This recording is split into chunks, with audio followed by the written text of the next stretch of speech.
네, 윤미향 더불어민주당 당선인 오늘 국회 대비 워크숍마저 불참한 채 9일째 자맹을 이어가고 있습니다. 당 내부 여론은 혼란스러운 모습인데요. 오늘 이해찬 대표가 첫 공식 입장으로 사실상 업무에 나섰지만 당 내부에서는 직접 해명해야 한다 이런 목소리도 커지고 있습니다. 오늘 나이트포커스 최창렬 용인대 교수, 김영준 명지대 교수와 함께하겠습니다. 안녕하세요. 네, 안녕하세요. 안녕하세요. 자, 9일째 침묵을 지키고 있는 윤미향 당선인, 오늘 당선인 워크숍에도 결국에는 불참을 했는데요. 왜 이렇게 침묵이 길어지고 있다고 보십니까? 이제 29일이면 내일 모레예요. 29일이면 이제 20대 국회 임기가 끝나고 30일부터 21대 국회의원 임기가 시작돼요. 그럼 이 문제가 제기된 게 지난 7일이었어요. 이영수 할머니의 1차 기자회견이 벌써 오늘 20일이 지났습니다. 그동안 뭐 수많은 의혹이 제기되고 있고 뭐 검찰에 고발까지 돼서 검찰이 수사하고 있는데 지금 뭐 아까 리포트에서 나온 것처럼 민주당 내에서는 의견이 좀 갈리는 것 같아요. 어제만 해도 강훈식 원내대변인인가요? 그 입장이 당에서 뭐 진상조사위원회를 구성해야 된다 이런 얘기까지는 안 했지만 윤미향 당선인 본인이 입장을 밝혀야 된다 이런 취지로 얘기하는 걸 제가 봤거든요. 근데 예. 오늘 이제 이해찬 대표의 발언은 그것과 좀 결을 달리한다는 얘기예요. 그러니까 30일이면 며칠 안 남았단 말이에요. 그러니까 국회의원 당선인 워크숍에도 안 나왔어요. 이게 지금 핵심이 지금 어쨌든 윤미향 당선인 아닙니까 지금? 예. 정의원의 대표도 했고 정의원의 그 활동을 기반으로 국회의원이 된 거란 말이죠. 근데 안 나오는 거 도저히 이해할 수 없고 그러니까 임기 개시 얼마 안 남았기 때문에 그냥 일단 국회의원 배지 달고 보자. 만약에 윤미향 당선인이 워크숍에 나와서 해명을 하고 이렇게 얘기를 하다 보면은 뭔가 또 의혹이 불거지고 완전히 해명하기가 어려울 것 같아요. 그렇게 되면 오히려 더 문제가 생길 것 같으니까 며칠 안 남았으므로 그야말로 그대로 일단 배지 달고 보자라는 생각은 아닌지 예. 일단 대단히 무책임하다. 윤미향 당선인이나 지금 그 정의원 입장에서는 문제가 별로 없다는 거 아닙니까 지금 이나영 이사장도 그렇고 그럼 와서 해명해야죠. 그리고 현재 국회의원이 곧 될 뿐인데 예. 대한민국 대표는 국회의원인데 이렇게 무책임한 사람이 어디 있어요. 말이 안 된다고 일단 생각합니다. 앞으로 얘기가 나올 때 그때 말씀드리겠습니다. 예. 버티기 전략이다라는 분석이신데 교수님께서 어떻게 보십니까? 침묵의 카르텔 속에서 버티기라고 보는데요. 1차적으로 위안부 할머니와 관련된 문제는 시종일관 원칙이 있습니다. 피해자 중심주의라는 원칙이 계속해서 나왔잖아요. 지금 근데 문제는 뭐냐면 피해를 보신 이용수 할머니께서 문제 제기를 한 거잖아요. 그러니까 기존에 있는 뭐 언론 매체라든지 아니 특정인이 윤미향 당선자를 향해서 정의원을 향해서 의혹 제기를 한 게 아니잖아요. 할머니가 제기를 한 거잖아요. 예. 그럼에도 불구하고 그 부분에 대해서 침묵하고 있다는 것은 한마디로 얘기해서 국민을 모독하는 것이고 더 나아가서 자기가 그동안 30년 동안 일궈낸 정의원을 실은 모독하는 겁니다. 그런 의미에서 봤을 때 이 비겁한 겁니다. 예. 이 비겁한 침묵은요, 정의를 배신하는 거기 때문에 그렇게 자신이 없으면 빨리 의원 배지를 떼야죠. 그렇게 해서 시간만 지나고 나서 불체포 특권이 그 활용이 되면은 내가 의정 활동을 계속 할 수 있다라고 하는 이런 걸 언뜻 비쳤어요. 인터뷰를 하면서 이런 말을 한 적이 있잖아요. 윤미향 당선자가 사퇴하지 않습니다. 저는 의정 활동을 통해서 당당하게 밝히겠습니다라고 한 적이 있어요. 그러한 맥락 속에서 끝까지 이걸 지금 버티기를 하고 있는 것 같은데요. 한마디로 이유 불문하고 지금은 사퇴해야 할 시점이라고 저는 봅니다. 예. 무책임하다, 비겁하다 이렇게 신랄한 비판을 두 분께서 해주셨는데 오늘 민주당 분위기는 좀 사뭇 다른 것 같습니다. 그동안 말을 아꼈던 이해찬 대표 오늘 최고위에서 신중한 대응을 거듭 강조했는데요. 직접 들어보시죠.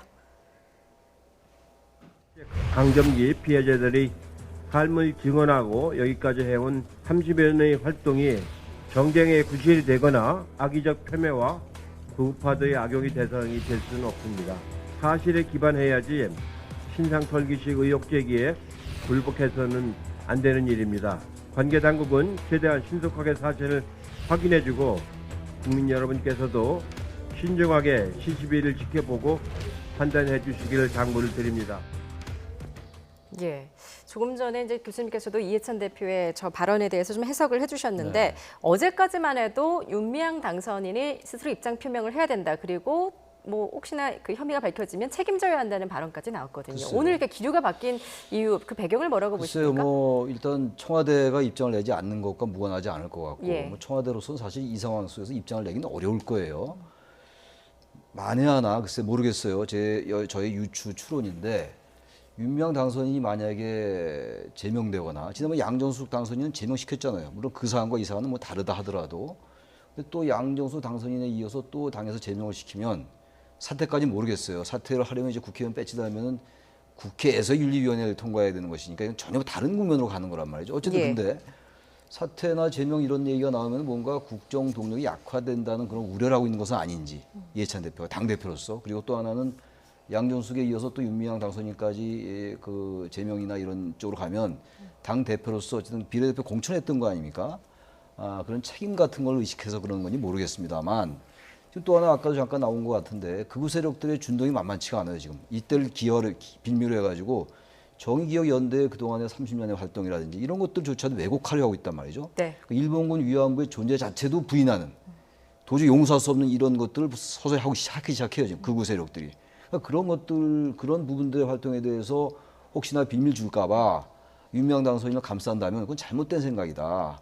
오히려 극우 세력들의 그 준동을 막기 위해서라도 물론 아직은 의혹이기 때문에 사실관계는 이제 밝혀져야 되겠죠. 그렇다면 밝혀지기 전까지는 조심스러운 입장이 맞습니다만 발언이라는 게 어디에 방점을 찍느냐에 따라 다르잖아요.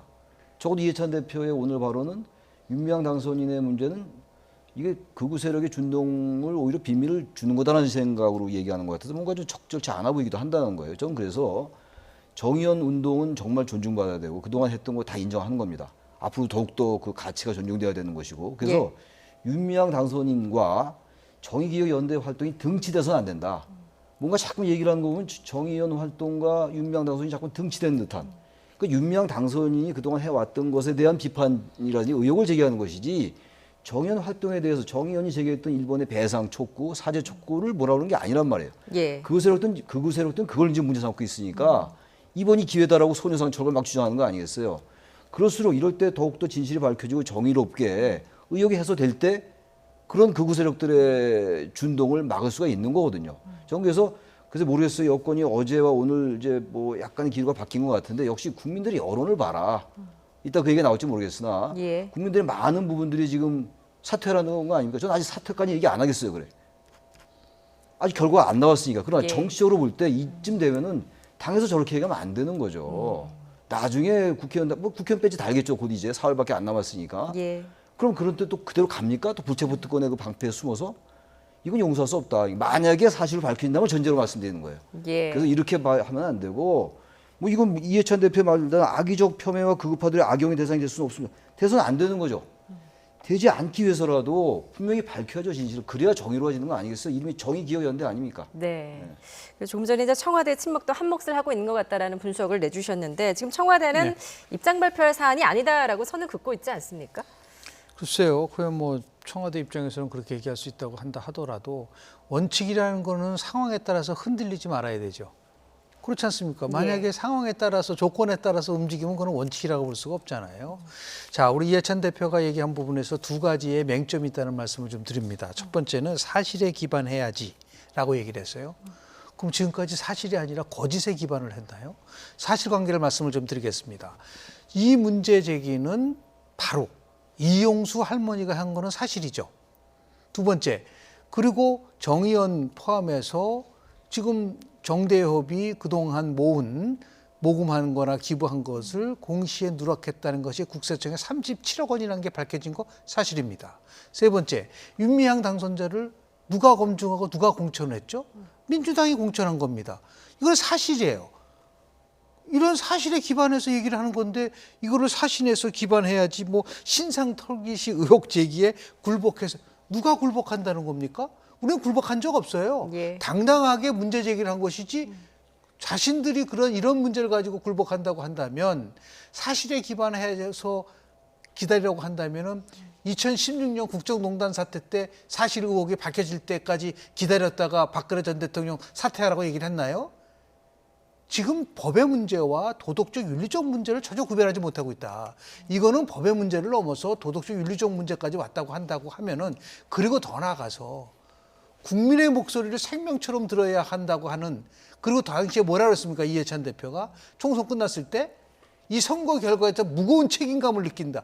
이렇게 행동하는 것이 무거운 책임감이라고 할 수가 있나요?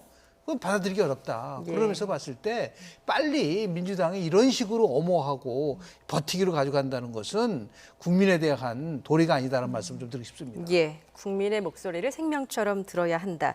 지금 이제 뭐 당내 여론도 지금 날로 악화하는 흐름이 감지가 되고 있습니다. 오늘 김혜영 최고위원은 굴복해서는 안 된다는 이해찬 대표의 면전에서 윤 당선인의 해명을 촉구하면서 목소리를 높였는데요. 직접 들어보시죠.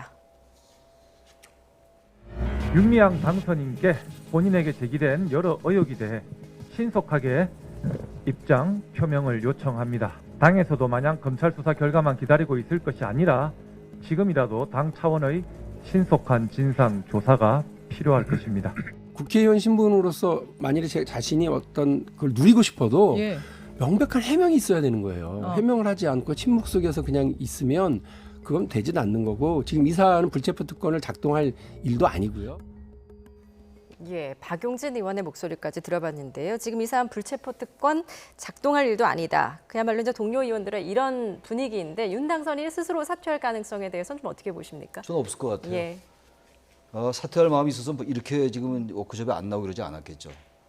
전 이것도요.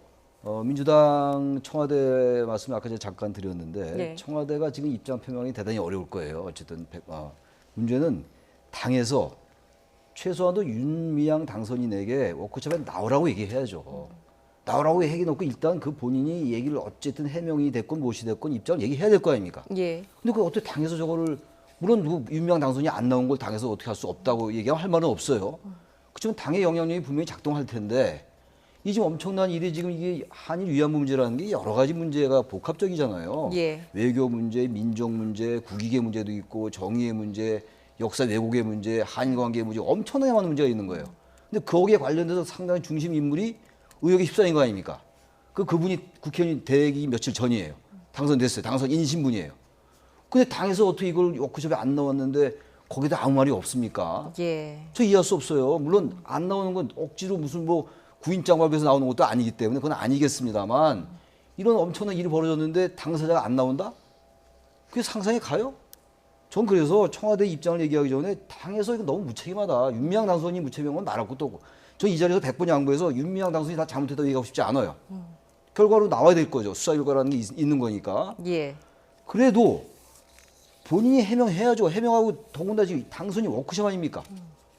이건 당선이 워크숍이라는 게 국회의원 21대 국회의 임기를 시작할 사람이 나와서 자신의 각오도 밝히고 같이 얘기하는 자리 아니에요. 그렇다면 현재 현안이 되고 있는 문제를 갖다 당사자 얘기 안 하고 안 나오는데 당에서 여기서 아무 말이 없다. 예. 당에서 적어도 안 나온 거에 대한 비판을 해야 될 거 아니에요. 윤미향 당선인이 뭐 잘했다 잘못했다 다 떠나서 왜 안 나왔느냐라고 질책하는 말은 나와야 된다. 이게 정당의 모습 아니겠어요? 예. 이건 보수와 지정의 문제도 아닌 것이고 이념의 문제는 더욱더 아니에요. 이걸 만회하나 지정의 문제로 또 접근한다. 그렇게 하면 안 되죠. 그건 국민에 대한 예의가 아닌 겁니다. 예. 조금 전에 이제 국민의 목소리를 생명처럼 네. 들어야 된다라고 말씀해 주셨는데 오늘 리얼미터 여론조사 결과가 나왔습니다. 윤미향 당선인 거취에 대해서 응답자의 70%가 사퇴해야 된다라면서 사퇴를 촉구를 했고, 특히 민주당 지지층에서도 절반이 넘는, 그러니까 51%가 넘는 분들이 사퇴를 해야 된다라고 응답을 했습니다. 이 의미에 대해서는 어떻게 분석하십니까? 실제로 보면은 어떤 여론조사든 70%가 나오면요, 그거는 벌써 국민들이 판단을 내리신 거예요. 박근혜 전 대통령 탄핵 당시에요, 처음에 대통령이 사퇴해야 된다라고 하는 것이 무려 80%에 육박했습니다. 그러다가 이제 시간이 좀 흐르면서 꾸준하게 지속됐었던 비율이 70%예요. 버티지 못합니다. 예를 들어서 지금 내용이나 이런 면에서 조금 다를 수도 있지만은 구조와 과정에서 봤을 때 조국 전 장관 사퇴와 거의 판박이다. 그러니까 의혹이 제기되고 당사자는 전면 부정을 하고 사퇴를 거부하다가 여론이 악화되니까 사퇴했어요.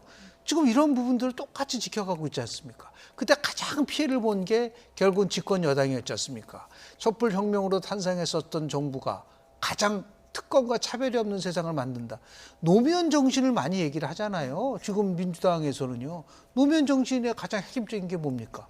상식이 통하는 세상, 반칙과 특권이 없는 세상 아닙니까? 예. 그런데 이렇게 자기는 반칙과 특권을 막 일삼고 그리고 비상식적인 것을 하는데 겉으로는 노무현 정신을 얘기를 하고 이것을 보호한다? 그리고 굴복해서는 안 된다? 저는 이거는 단지 이해찬 대표 혼자 생각이라고 좀 믿고 싶어요. 지금 새롭게 출범하는 이런 민주당에 있는 의원들이 여기가 과연 얼마나 동조할까? 거기에 대해서 저는 정말 오늘 워크숍을 했다는데 핵심은 뭐 일하는 국회가 되겠습니다. 새로운 정치를 하겠습니다. 이렇게 한번 결의했을 겁니다. 윤미향 당선자 문제 하나 제대로 처리하지 못하는 정당이 뭘 할 수 있다고 생각할 수 있겠어요. 예. 더 심각하게 받아들여야 된다고 저는 봅니다. 예. 자, 이용수 할머니의 2차 회견 이후에 지금 파장이 일파만파 커지고 있는데요. 오늘도 어김없이 수요 집회는 열렸습니다. 관련 발언 직접 들어보시죠. 이용수 인권운동가의 기자회견을 안타까운 심정으로 지켜보았습니다.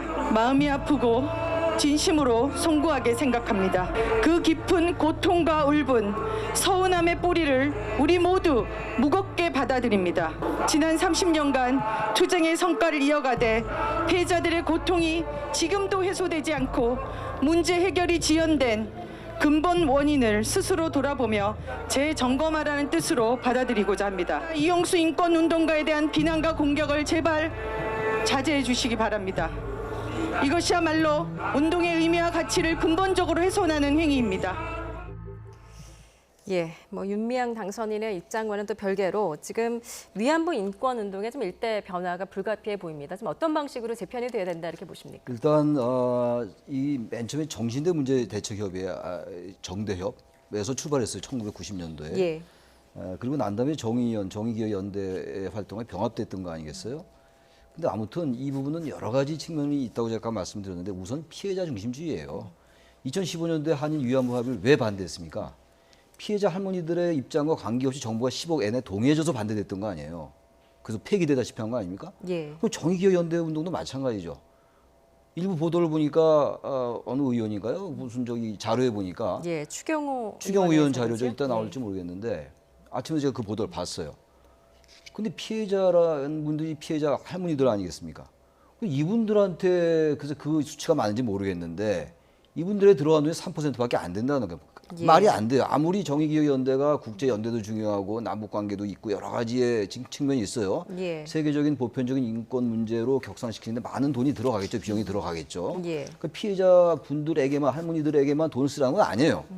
정의기억연대 활동 방향이 있는 것이니까. 예. 그 이렇게 3%밖에 안 되면 이거 잘못된 거죠. 예, 지금 그래픽 자료를 나오고 보니까 있네요. 예. 2018년 기부금 가운데 이제 피해자 지원 사업의 3.5%만 사용을 했고 지금 대외 홍보에는 지금 10배가 넘게 사용한 것으로 나타났군요. 그러니까 홍보라는 게 물론 중요하지만 이게 전말이 바뀌면 안 되죠. 목적과 예. 수단이 도치돼 있는 거예요. 할머니들이 동의하지 못하고 그리고 어쨌든 지금까지 운동의 재정립을 말씀하셨는데 예. 지금까지 운동이 상당한 성과를 발휘했어요. 지금 이 정도까지 위안부 문제를 적어도 사회적인 의제와 한일 간의 문제로 격상시킨 것도 공헌이 있는 겁니다. 단 근데 피해자 중심에서 너무 진하게 단체 중심으로 된 것은 아닌지 바라볼 때가 됐습니다. 이제 그래서 예. 이번을 계기로 해서 이 문제는 또 해결되는 건 뭐 윤미향 당선인 사퇴 여부와는 별개로 이 운동이 앞으로 어떻게 전개될 것인가에 대한 사회적 공론화 같은 건 반드시 필요할 것 같아요. 네. 한번 돌아볼 때가 된 거죠. 30년이면 긴 세월이었잖아요. 그동안 정의위원회 활동이 어떤 게 문제가 있었고 어떻게 하면 더욱더 성과가 있겠는가 이런 걸 바라보되 역시 그런 것들을 한다고 해서 이 윤미향 당선인이 어떻게 된지에 대한 게 밝혀지지 않으면 안 된다는 거예요. 이나영 이사장의 이 말은 다 맞는 말이지만 보기에 따라서는요. 이 상황을 너무 좀 가볍게 보고 있는 거예요. 아주 그냥 가장 원론적인 측면의 사과 아닙니까? 예. 이 상황을 적시해서 이러이러한 게 잘못됐다는 거 얘기해야죠. 이러이러한 것들이 잘못되게 얘기되고 있다고 해명해야 되는 것이지 예. 이렇게 원론적인 의미에 모두 무겁게 받아들인다. 문제 해결이 지연되고 있다. 이건 사과가 아닌 거예요. 이건 오히려 이 사태를 적당히 덮으려 하는 게 아니냐, 호도하려 하는 게 아니냐라는 의구심을 살 수가 있는 거예요. 예. 본질이 아닌 거죠. 지금 이거는 어쨌든 이 제기된 여러 가지 문제들 언론에서 과대하게 보도하는 것도 있을 겁니다. 틀림없이. 그런 걸 밝혀내는 게 바로 정의위원회 주체가 돼야죠. 검찰 수사는 검찰 수사대로 하고 윤미향 당선인은 물론이고 이나영 이사장도 해명할 걸 해명해야 되는 거예요. 근데 이 자리에서 이런 얘기하면 어떡합니까? 예. 이거 호도하는 것수밖에 안 붙이고 저희 개인 생각입니다만. 예. 실제로 보면은 이용수 할머니 2차 기자회견 내용 속에서 저는 관심 있게 봤었던 부분들은 물론 이제 윤미향 당선자와 관련된 부분은 다 많이 알려진 부분이고요. 마지막 부분이었었다고 저는 봐요. 앞으로 이 운동이 어떤 식으로 전개에 대한 방향성을 제시했잖아요. 예. 크게 세 가지를 얘기를 하지 않습니까? 시민 중심으로 바뀌어야 된다. 그리고 30년 운동에 대한 성과를 토대로 하고 마지막으로는 투명성이 강화돼야 된다라는 얘기를 하지 않습니까? 예. 그리고 과거가 아니라 한일 청년들이 미래를 향해서 가고 서로 교류하면서 뭔가 역사를 바로 인식을 할 수 있게끔 가야 된다는 얘기를 하고 있지 않습니까? 이런 정의연에 대한 문제가 실은 가장 큰 게 부각됐을 수밖에 없었던 거는 패권의 문제가 있었던 거예요. 정의연이 모든 것을 다 하고 정의기억연대라고 하는데 연대는 없고 패권만 있었다. 그러니까 예. 같이 함께 더불어서 가야 되는 부분들이 있었었는데 그러지 못했으니까 이제는 모든 것을 정의연이 정의는 독점될 수 없습니다. 그러니까 그런 방향성을 가져갔으면 좋겠고요. 우리 최 교수님 정확하게 지적을 하셨지만 저는 깜짝 놀랐어요. 이나영 정의연 이사장이 어떻게 저렇게 나와서 얘기할 수 있어요? 당사자인데 지금 정의연이 모두 다 사퇴하라는 거잖아요. 그럼 정의연이 그동안 윤미향 당선자와 관련된 부분들에 대해서는 왜 그러면 자체적으로 조사를 안 하죠? 그러고 안 하고 나서 그냥 무조건 뭐 현재 같은 이사장이기 때문에 나와 저렇게 활동할 수 있다? 예. 그건 저는 놀랍습니다. 저는 그렇지 않습니다. 지금 정의연만이 아니라 현직에 있는 정의연 이사장이잖아요. 네. 무거운 책임감을 느껴야 되는데 단순하게 그것을 하고 오히려 요구해야죠. 윤미향 당선자한테 요구를 해야죠. 당신들 나와서 빨리 하시오. 그렇지 않으면 우리 정의연이 이런 식으로 피해를 보니까 찾아가서라도 반드시 이걸 해야 된다라고 해야지 정상이죠. 그런 행동은 전혀 하지 않고 마이크 잡고 예를 들어서 무슨 뭐 듣기 좋은 말만 한다고 한다? 이거는 제가 볼 때는 바람직한 행동은 아니라고 저는 봅니다. 예. 오늘 이제 뭐 그 진보 성향의 시민단체죠. 경실련도 이제 윤미향 당선인 비판하면서 의혹에 대한 해명을 요구했는데 이번 이제 정의연을 둘러싼 회계 부정 의혹 이번 계기로 이제 다른 시민단체들의 어떤 그 회계 기부금의 어떤 투명성을 좀 높여야 된다 이런 목소리가 지금 적지 않은 것 그거 같습니다. 있어야 돼요. 제가 제 개인 경험인데 제가 거의 20년 전에 예. 한국정보문화운동단체 협의회 회장을 한 적이 있어요. 김대중 정권 때인데 그때 제가 이제 그 시민단체들의 여러 가지 심사를 해가지고 돈을 이제 배분하는 이런 역할을 했던 단체에 어떤 장을 한 적이 있었는데 제가 그때 옛날 얘기입니다만 너무 이게 눈먼 돈들이 많아요. 물론 그분들이 다 나쁘게 쓴다는 건 얘기는 아닌데 그게 국가에서 보조금으로 시민단체를 지원하는 건 좋은데 그 돈들이 상당히 이 목적 외에 사용되는 경향이 많이 있더라고요. 예. 지금 이번을 계기로 해서 이 정의연의 문제뿐만이 아니라 시민단체에 국고보증이 많이 들어가거든요. 이런 것들에 대한 회계의 원칙이라든지 지난번에 유치원 3법 같은 경우도 유치원에 대한 회계 원칙이었잖아요. 네. 그거나 마찬가지로 이건 시민단체 문제이긴 합니다만 시민단체에 대한 어떤 여러 가지 국고보조금의 어떤 회계 처리가 투명하지 않았다면은 이번을 계기로 이 정의연 문제와는 별개로 예. 다시 한번 완전 재점검할 필요는 있어요. 이게 또 국민들의 세금이거든요. 뭐 시민단체 열심히 잘 쓰고 있는 걸로 알고 있습니다만 어쨌든 간에 분명하게 회계 원칙에 입각해서 하는지에 대해서 재성찰은 필요하다고 생각을 합니다. 예. 단순한 국고보조금이 아니라요. 기부금을 받는 모든 단체에 대해서 정부가 책임지고 아주 철저하게 이번 기회를 통해서 회계가 정확하게 지금 집행되고 있는지를 가려내야 됩니다. 그것이 바로 정의예요. 이럴 수가 있어요. 왜 정의연만 가지고 그러냐 나올 수가 있잖아요. 지금 우리가 얘기하는 것은 투명하고 그리고 나름대로 국민의 국가 보조금이 들어간 거는 국민 세금이 들어간 거예요. 이런 문제와 관련된 거는 보조금만이 아닙니다. 기부금을 받는 단체들이 굉장히 많잖아요. 네. 이 단체에 대해서도 철저하게 나름대로 어떻게 집행되는지에 대해서 이번 기회에 정부가 책임지고 아주 굉장히 투명하게 이 부분을 감독하고 관리하고 다시 한번 회계에 대한 부분들을 면밀히 들여다볼 필요가 있다라는 말씀을 좀 드립니다. 예, 이번을 계기로 이제 시민단체들의 어떤 기부금, 모금, 그 회계 등에 대한 투명성 강화돼야 된다 이런 목소리를 내주셨습니다. 그런가 하면 이제 이용수 할머니 2차 회견 뒤에 어떤 이제 무분별한 보도들, 또 편회, 배우설 뭐 이런 것들이 좀 나오고 있는데 오늘 그 또 다른 의혹이 제기가 됐는데 윤미향 당선인이 이제 8년 전에 국회에 진출하려던 이용수 할머니를 만류했다라는 보도가 나왔습니다. 또 이를 두고 또 여러 해석들이 지금 나오고 있거든요. 글쎄요, 저는 이 시점에서 뭐 그런 얘기 나올 수 있죠. 예. 이제 원래 어떤 하나의 이슈가 제기되면 여러 곁가지들이 나올 수 있어요. 본질적인 문제도 나오는 것이고 부차적인 문제도 나올 수밖에 없는 게 불가피해요. 또 오늘 나온 얘기는 이제 2012년도죠. 민주통합당 이제 비례대표로 나오려고 시도했었다 윤미향 할머니가. 예. 근데 그때 이제 윤미향 그 당시 대표였나요? 뭐 정확히는 모르겠는데 굳이 뭐 국회의원 될 필요가 뭐가 있냐 이런 취지의 얘기를 했다라는 거 아닙니까? 그래서 뭔가 감정이 상했다라고 얘기를 민주당의 우상호 의원이 했던 거로 제가 보도에서 봤어요. 예. 근데 만약 그 말이 사실인지 아닌지 모르겠습니다. 사실이겠죠. 근데 그건요, 이게 이럴 때 대단히 예민한 게, 그럼 이용수 할머니가 제기한 여러 문제들이 개인적인 감정이 상했다, 8년 전에. 근데 이번에 윤미향 당선이 국회의원이 됐기 때문에 그때 나는 하려고 했는데 네가 못하겠고 왜 너는 됐느냐? 그렇게 하면 이 상황 완전히 달라지는 거예요. 네. 이건 프레임의 문제도 아니고 굳이 그 문제를 제기하는 건 저는 썩 적절하지 않은 것 같아요. 그게 설령 팩트라 하더라도요. 이용수 할머니가 8년 전에 그게 아주 사무쳐서 넌 네가 할 거 다 하고 난 못하겠어. 저는 그렇게 보지 않아요. 지난 7일날 기자회견을 봐도 그렇고 25일날 기자회견을 봐도 그렇고요. 그런 감정의 어떤 산물로서 한 기자회견들이 아니에요, 그게. 예. 그리고 지금 피해자 할머니들 사이에서 여러 가지 의견이 갈리고 있거든요. 그런 것들을 총체적으로 반영한 전 기자회견을 봐요. 7일 기자회견도 그렇고 25일 기자회견도 그렇고. 근데 이걸 그렇게 가면 마치 이용수 할머니가 제기했던 여러 문제를 다 묻혀버려요. 네. 대단히 위험한 프레임들이에요. 이게 아까 이나영 이사장의 이 발언도 그렇고 지금 얘기 나왔던 그거 8년 전에 이용수 할머니가 국회의원을 하려 했는데 못하겠다. 그래서 뭔가 감정이 상한 거 아니라는 취지의 발언 같이 느껴지는 것. 예. 그런 건 대단히 곤란하다. 이 사태의 본질을 정말 호도하는 것도 훼손시킬 수 있다는 생각을 제가 지적을 하는 겁니다. 예, 사태 본질을 흐리는 일종의 프레임이다라는 분석이십니다. 어떻게 보십니까?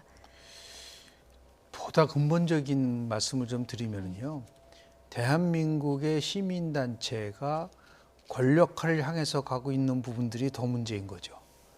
이 부분은 공통적이지 않습니까? 우리 시민단체라는 거는요, 정부를 감시하고, 그리고 영어로 표현하면은 비정부 기구예요. Non-Government Organization, NGO지 않습니까? 예. 그런데 이게 Near Government Organization 되면 안 되잖아요. 친정부라든지 비영리가 아니라 뭐 친영리를 추구한다든지. 이 시민단체가 권력화가 되고 시민단체가 정치화가 되면 안 된다. 정대협을 처음 만들었던 윤정옥 명예교수가 90년에 우리는 정치와 거리를 두겠다는 것을 분명히 했고 그 정신을 되도록이면 지켰으면 좋겠다는 말씀을 수없이 했다는 인터뷰 내용을 좀 봤습니다. 예. 그것을 깨는 거는 안 되는 거죠. 그것이 누구든 간에 특히 시민단체의 장으로서 이사장으로서 정의상을 이거 끌고 간 사람의 입장에서 봤을 때는 정말 이걸 멀리하면서 순수성을 유지해야 되는데 결국은 지금 이용수 할머니가 7일 날 문제 제기했을 때 제일 먼저 나온 게 뭐였었어요? 기억에 좀 문제가 있는 것 같다 얘기를 했었어요. 두 번째 또 어떤 황당한 얘기를 했냐면 목돈이 필요해서 그런 것 같다라는 황당한 얘기를 했어요. 그다음에 또 무슨 말까지 했냐면 저렇게 정교한 언어를 쓸 수가 없다. 이건 분명히 배우설이 있다고 얘기를 했어요. 예. 그다음 지금 나온 게 뭐냐면 이용수 할머니도 결국은 정치권에 가려고 했는데 무슨 소리냐라고 하면서 은근슬쩍 지금 윤미향 당선자의 의혹을 물타기를 하고 있어요. 이거는 결국은 뭐냐면 할머니를 2번, 3번, 4번 죽이는 겁니다. 이런 식의 접근 방법은 정말 잘못돼도 한참 잘못된 거고 부당한 것뿐만 아니라 이거는 단순하게 이용수 할머니에 대한 아까 여론을 보세요. 70% 이상이 문제의 본질이 뭐냐가 나왔잖아요. 예. 사퇴하라는 문제가 있는데 거기다 대놓고 지금 이용수 할머니가 2012년에 뭐 정치권에 갔느냐 안 갔느냐가 그게 무슨 문제의 핵심이냐. 그러니까 본질을 지금 자꾸만 흔들린다고 얘기를 하고 있지 네. 않습니까? 이런 면에서 봤을 때 참 그동안 도덕과 말만 열면 도덕 찾고 정의 찾고 윤리 찾았던 사람들이 궁지에 몰리면은 어떤 한 사람을 그냥 어떠한 프레임을 가지고 몰고 들어가려고 한다라는 거는 그게 바로 적폐고 그런 건 반드시 청산돼야 된다라는 말씀을 좀 드리고 싶습니다. 예. 어쨌든 이용수 할머니가 문제를 제기한 그 본질을 봐야 된다라는 두 분의 그렇습니다. 분석이십니다. 자, 좀 다음 이슈로 넘어가 보겠습니다. 전당대회 출마 여부를 놓고 장고에 들어갔던 이낙연 코로나19 국난극복위원장 차기 당대표에 도전할 뜻을 밝혔는데요. 오는 8월로 예정된 민주당 당권 레이스가 본격적으로 불이 붙을 전망입니다. 관련 영상 함께 보시죠.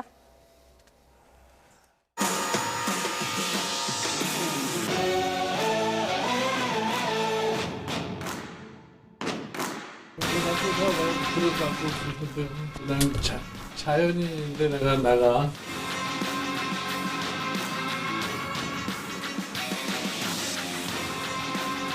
과거에 집착하지 말고 세상 변화에 좀 빨리빨리 적응할 수 있는 정당이 되자 그런 얘기는.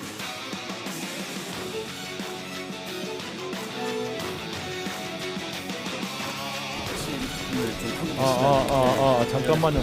연합뉴스 봤는데요. 대체로 맞습니다. 고민하시는 방향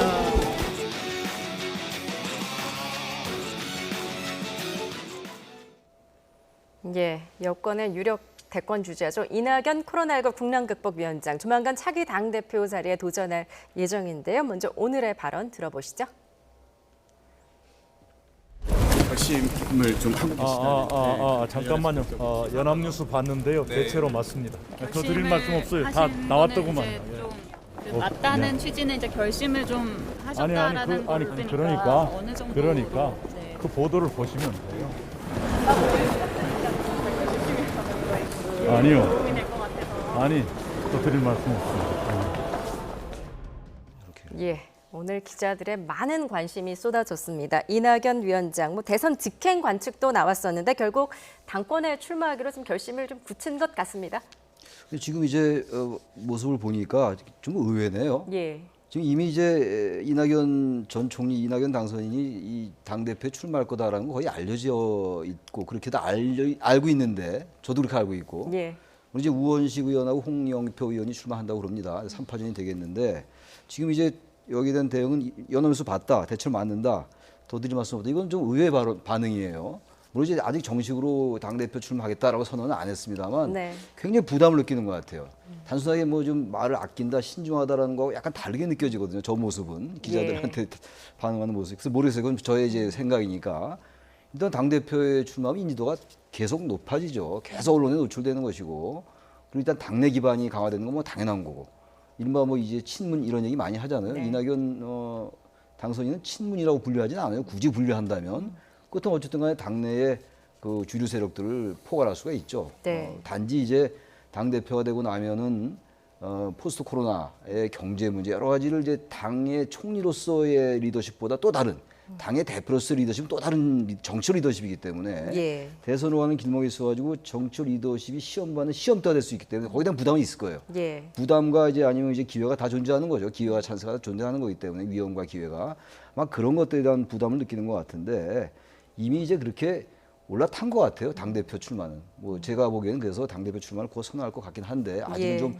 겸손한 자세를 유지하는 게 아닌가 이렇게 보여지기도 합니다. 예, 겸손한 자세를 유지하는 것이다. 그렇지만 이제 당권, 대권 그 분리 규정이 있지 않습니까? 이런 거 같은 경우는 좀 이제 이 위원장에게 부담으로 작용할 것도 같은데요. 뭐 내년 3월까지만 되면 당권 대권 분리 규정에서 이제 벗어나는 거기 때문에 6개월이든 7개월이든 당 대표를 하는 것이 대권 가도에 유리하다고 판단하는 근거는 몇 가지가 있어요. 네. 가장 큰 거는 이낙연 지금 전 총리는 한 8년간을 이 국회에서 멀어진 상태이기 때문에 실제로 적응하는 기간이 좀 필요한 부분들이 있지 않습니까? 당을 이해하지 못하고 나서는요, 당대표를 하는 이유가 당을 이해하고 거기서 움직이는 여러 가지를 파악을 해야지만이 결국은 대권을 가는 데 있어서 유리할 수도 있다. 그러니까 박근혜 전 대통령이라든지 아니면은 뭐 문재인 대통령도 실은 당대표 출신입니다. 당대표 출신이 아닌 분이 노무현 전 대통령은 당대표를 한 적이 없어요. 예. 그리고 이명박 전 대통령도 당대표를 한 적이 없습니다. 예. 아주 근데 예외적인 경우를 제외하고 당대표가 갖고 있으면서 당의 의원들과 같이 호흡하고 그리고 경선을 치르게 된다고 한다면 당대표, 전직 당대표가 갖고 있는 프리미엄이 분명히 존재한다고 판단이 드는 것이죠. 이런 거와 또 두 번째 이유는 당대표를 하면서 끊임없이 청와대와 조율할 수 있는 기회가 만들어진다. 의도적으로 대립하지 않는 이상 어떤 현안이 밝혀졌다면 결국 누구랑 당청이라고 그러지 않습니까? 예. 당과 청과의 관계를 효율적으로 끌고 간다는 것이 얼마나 지금 뭐 친문도 있고 비문도 있고 무슨 뭐 친문도 있고 친노도 있지만 결국 마지막에는 문재인 대통령의 마음이 어디에 있느냐를 가지고 또 굉장히 또 시끌시끌복걸 할 겁니다.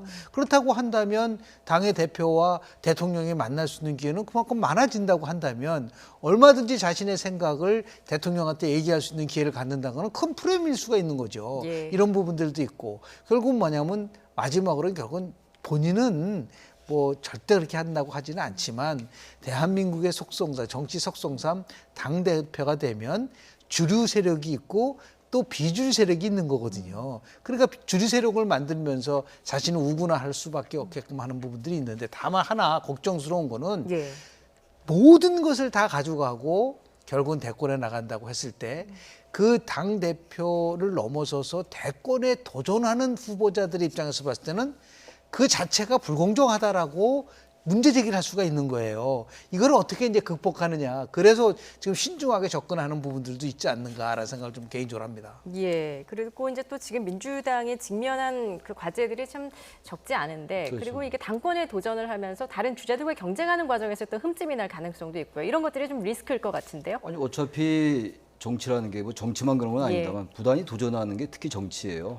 계속 뭐 어떤 도지사 무슨 뭐 국회의원 뭐 어떤 그런 데 계속 도전하는 것이고 당권도 그중에 하나이기 때문에 예. 당권 도전하는 과정에서 뭐 상대방 이제 경선 주자들로부터 뭐 흠집 같은 게 나오겠죠. 근데 그러한 것들은 만약에 결과가 끝나고 나면 크게 문제되지 않을 거예요. 예. 정치하는 사람이 그런 걸 계속 두려워한다. 그럼 아무것도 못 하는 거죠. 아마 그런 부분들에 대한 위험 요소는 있는 거지만 저는 그게 그렇게 결정적으로 작용하지 않을 것 같기도 합니다. 예. 알겠습니다. 이런 가운데서 미래통합당 오는 8월로 제한됐던 그 임기 조항을 삭제를 하고 본격적인 김종인 비대위 체제로 전환을 했습니다. 이것도 직접 들어보시죠. 어떤 얘기도 해주셨나요? 뭐 앞으로 잘 해보자고 얘기한 거죠. 뭐 앞으로 좀 어떤 비전을 제시할지도 좀 얘기하셨고요. 이 세상이 변하니까 사람이 변화에 당이 빨리빨리 적응을 하지 않으면은 유권자의 사이 관심을 가질 수가 없다 이거예요. 그동안에 뭐 이렇게 과거에 집착하지 말고 세상 변화에 좀 빨리빨리 적응할 수 있는 정당이 되자 그런 얘기예요. 예. 통합당은 이제 오늘 상임 전국위 또 전국위를 열고 김종인 비대위 네. 체제를 뭐 본격적으로 출범을 공식화했죠. 시켰습니다. 네. 뭐 만장일치로 지금 뭐 했다고 하던데 이게 지난달 28일이었나요? 그 김종인 비대위 체제 출범 그 첫 상임위 전국위 그때하고는 분위기가 좀 사뭇 달랐던 것 같습니다. 물론 이제 당선자 새롭게 20대 예. 국회에 입성하시는 분들이 이제 거의 대부분이 이제 김종인 비대위 체제에게 권한을 주고 그리고 한번 변화를 해보자라고 하는 나름대로의 큰 공감대가 만들어졌기 때문에 지난번에는 뭐 굉장히 다를 거라고 좀 봅니다. 예. 근데 저는 시기가 중요한 건 아닙니다. 내년 물론 이제 4월까지 시기가 정해져 있지만 1차적으로 3개월, 2차적으로 6개월입니다. 6개월 내에 뭔가 가시적인 성과를 만들어내지 못하면 김종인 비대위도 상당하게 고전을 할 가능성이 높기 때문에 그 짧은 기간 동안에 결국 국민들이 변화하고 있거나라는 것을 보여줄 수 있게끔 할 수 있는 리더십을 김종인 비대위원장이 갖고 있느냐 여부가 핵심 사항이라고 보고요. 예. 세상이 변했으니까 결국 거기에 맞춰서 적응하지 않으면 도태되는 거잖아요. 그러니까 지금 선거에서 다른 것도 아니고 4번의 전국적 선거에서 패배했다는 거는 이 정당이 분명히 뭔가 치명적 결점이 있다는 게 확인이 된 거잖아요. 국민들로부터. 그리고 이번에는 아주 굉장히 괴멸적 참패를 당했기 때문에 단순한 처방, 단순한 혁신 가지고는 안 된다. 예. 완전히 파괴적으로 창조적으로 바뀔 수 있는 그러한 계기를 마련할 수밖에 없는 절체절명의 위기이기 때문에 위기를 기회로 바꿀 수 있는 그 힘은 결국은 김종인 비대위원장의 리더십에 나오지 않을까라는 생각을 하게 됩니다. 예, 단순한 혁신은 안 된다. 창조적 파괴가 있어야 된다라는 분석이신데 지금 그 창조적 파괴 시작으로 그 당 싱크탱크죠. 여의도 연구원 해체를 지금 검토를 하고 있다고 합니다. 그런가 하면은 함께 활동한 비대위원 9명도 선임이 됐는데요. 어떻게 보십니까? 이 부분들에 대해서. 비대위원도 이제 청년 여성을 예. 많이 포진시켰더라고요. 뭐 그런 건 어쨌든 외형적인, 외관적인 변화이기 때문에 의미가 있다고 봐요. 일단 젊은 사람들을 포진시키는 것이기 때문에. 근데 앞서 말씀하신 것처럼 기본적으로 지금 이 통합당이 괴멸적 참패란 말씀 우리 김 교수님 하셨잖아요. 괴멸적 패배를 당한 거예요. 이번 선거는 민주당이 압승한 게 아니라 통합당에 대해서 완전히 패배를 안긴 거예요. 국민들이. 그동안 수구적이고 냉전적인 행태들 계속 민주당이나 여권에 대해서 진보 진영을 좌파 프레임으로 얽어매려 했던 거. 예. 좌파 사회주의, 좌파 독재 얼마나 그 얘기 많이 했어요. 이른바 아스팔트 우파. 그 아스팔트 우파라는 의미가 함의하고 있는 게 뭡니까? 너무 강경투쟁, 무조건 뭐 이제 과거 수구적인 반공주의, 냉전주의 이런 게 아주 쩔어 있어요. 거기에 대한 심판이거든요, 국민들이. 예. 물론 코로나19에 잘 대응한 부분도 있어요, 정부가. 그런 것에 대한 이제 패배도 있습니다만. 그래서 지금 김종인 위원장이 얘기한 게 그거라고 좀 봐요. 세상 변화에 빨리빨리 적응해야 된다는 거. 세상이 이렇게 가 있는데 좀 더 심하게 하고 과거의 유신의 섬에 갇혀 있고 유신시대 산업화 논리에 여전히 시장 만능주의 같은 거에 갇혀 있고 이런 걸 깨지 않으면 안 된다는 거예요. 그래서 지금 통합당이 할 거는 한국 사회의 구조적 모순이 무엇인지 그러니까 진보와 보수를 넘나들어야 돼요. 그러니까 어떤 면에서 민주당보다 더 진보적인 의제를 가지고 승부할 수 있어야 되고 예. 기본소득 같은 게 이제 의제로 등장할 것 같은데 여기 어떻게 대응하느냐. 다시 말하면 그때 2012년도에 경제 민주화라는 의제를 가지고 사실 진보적 의제를 더 선점했던 거 아니에요. 2012년도에 김종인 비대위원장이 새누리당 때 총선 이기고 대선 이겼지 않습니까? 그게. 예. 그런 식으로 뭔가 새로운 이슈를 주도한다면 국민들이 합리적 보수나 합리적 중도 세력들이 하다못해 진보까지도 통합당을 주목할 겁니다. 그래서 한 3개월 내지 6개월 정도 이런 모습을 보인다면 그 대신 구체적인 정책이나 이슈에서 어떤 행동을 보일 것인가. 예. 그런다면 뭔가 바뀌는 조짐을 볼 수 있다. 그렇지 않고 여전히 또 비대위에 청년 여성을 포진시켰지만 예. 행태나 발언이나 이런 것들이 크게 변하지 않았다면 그건 해체에 가까운 당의 비대위 활동이 아니다 이렇게 볼 수 있어요. 그래서 뭔가 완전히 바뀌는 해체라고 느낄 수 있을 정도에 바뀌지 않으면 안 된다. 그 말씀 드리고 싶습니다. 예, 뭐 진보 보수 중도라는 말 쓰지 마라. 그 뭐 자유 우파란 말도 쓰지 마라. 김종인 위원장 오늘 이렇게 이야기를 했다고 하는데 지금 이제 기본소득을 이제 의제로 갖고 올 것이다라고 분석을 해주셨습니다. 어떤 청사진을 제시할 거라고 보십니까? 보수는 제3의 길을 가야 됩니다. 예를 들어서 영국 노동당이 97년에 블레어가 정권을 잡고 나서 제3의 길을 갔거든요. 예. 마찬가지로 그는 오른쪽으로 간 거예요. 그렇다고 한다면은 지금 보수당인 미래통합당이 외연을 확대하기 위해서는 우쪽으로 가는 것이 아니라 가운데로 가야 되잖아요. 가운데로 가야 된다는 거는 이제 중도층, 특히 제가 이제 강조하고 싶은 거는 보수 통합당이 살 수 있는 가장 핵심적인 부분은 서민 쪽 보수로 가야 된다고 저는 봅니다. 그러니까 서민의 아픔, 사회적 약자와 곁에 있을 수 있는 정당이 돼야지만이 살아남을 수 있는 길이 열리는 거예요. 그럼 지금 코로나 이후에 얼마나 많은 사람들이 고통받고 있고 그리고 정말 사회적 양극화가 심화됐다고 한다면 지금 경쟁을 얘기하고 성장을 얘기했던 시대는 지났다. 시대가 바뀌었다고 그러잖아요. 이제는 균형과 분권과 형평과 이런 것을 강조하는 것이 시대 정신이 돼버린 거예요.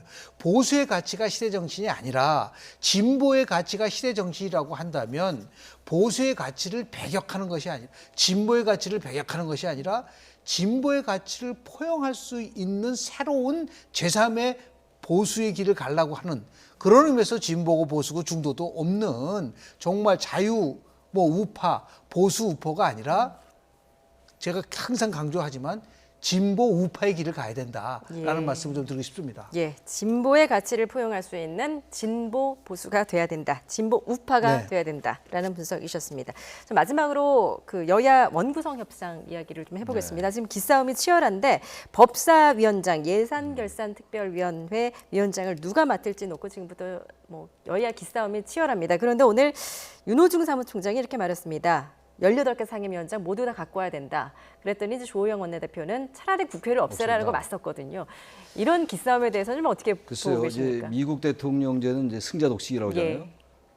위너 테이크 솔, 이기자가 다 갖는다라는 거예요. 그러니까 상임위원장을 18개 다 갖겠다라는 건 나름 논리를 갖고 있어요. 일단 177석 대 103석이니까 상임위원장은 국회 본회의에서 선출해요. 그러니까 다수결로 하면 다 가져갈 수 있어요. 법정하죠, 없죠. 근데 이 문제는 12대 국회 때까지 있다 13대 때부터 바뀐 거예요. 근데 12대 국회 때까지는 전두환 독재였어요. 그렇지 않았습니까? 예.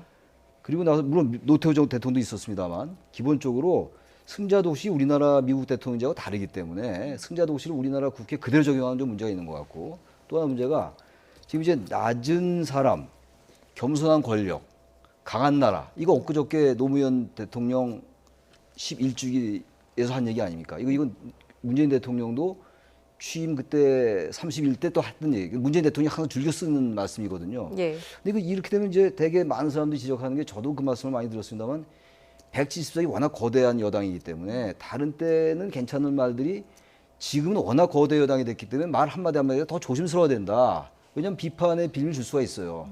그래서 더 이번 권력은 더욱더 절제된 권력을 사용해야 된다는 말씀을 제가 많이 드렸는데, 예. 저는 뭐 상임위원장 다 독식할 수 있어요. 그건 다수결에 부합하는 것이기 때문에.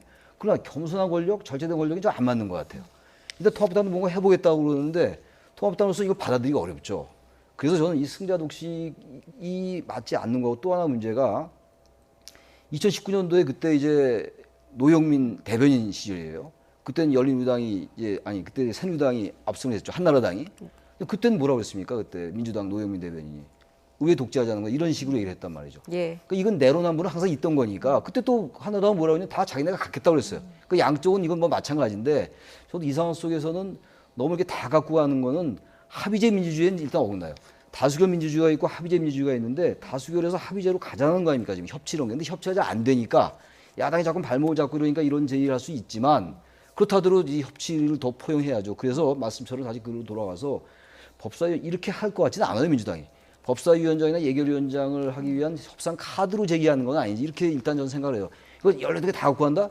아마 민주당도 말은 그렇게 했지만 그런 생각을 안 할 것 같다는 생각은 듭니다. 예. 네. 어쨌든 법사위원장과 예결위원장을 둘러싼 지금 힘겨루기다라는 분석이신데, 이대로 가라면 뭐 개원전의 원구성 협상 가능할까요? 어떻게 보십니까? 쉽지 않죠. 예. 독일 갔더니요, 하나 흥미롭게 얘기를 하더라고요. 아무리 의석이 적더라도 야당에게 예결위원장을 준다 라고 돼 있어요. 왜냐하면 상호 견제를 하는 거기 때문에 그동안 오랫동안 내려왔었던 규범이 절차적 방식에 의해서 파괴되면 의회 민주주의가 무너진다라는 부분들이 있는데, 저는 다음 22대 국회 전에 누가 일당이 될지 모를 때 딱 국민들에게 놓고 다수당이 모든 걸 가져간다라고 하면은 맞지만, 결과를 보고 우리가 이겼으니까 다 가져가겠다라는 거는 안 맞는 거죠. 그렇게 따지면 2008년도에 153석을 당시에 한나라당이 가져갔고, 2012년도에 152석을 새누리당이 가져갔는데 단독 과반수가 됐잖아요. 그때는 왜 상임위를 나눠 가져야 된다고 그랬었죠?